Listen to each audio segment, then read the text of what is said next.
Signs of spring.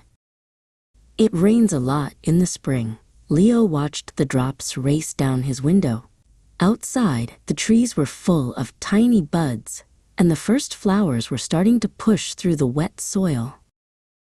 When the rain stopped, Leo rushed outside. His favorite spring flowers, the bright tulips and sunny daffodils, stood tall.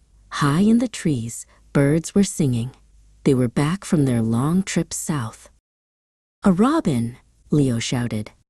He could always tell that spring was truly here when he saw his first robin of the season, hopping in the grass and pulling worms from the wet ground.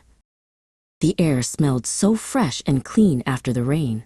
"Don't track mud into the house," his mother called from the doorway. The yard was very, very muddy. Leo carefully wiped his muddy feet on the mat. But the big puddles in the yard were too tempting. Splash! He jumped right in the middle of one.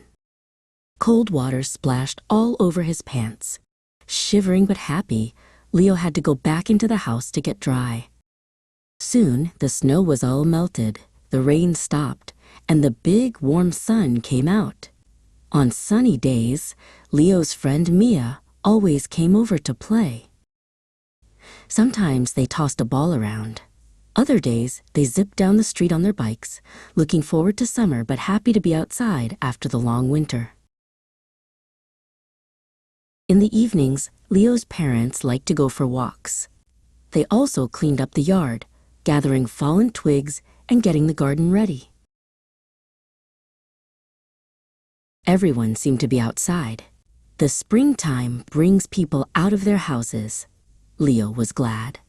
He loved the fresh air and playing with his friends in the sun.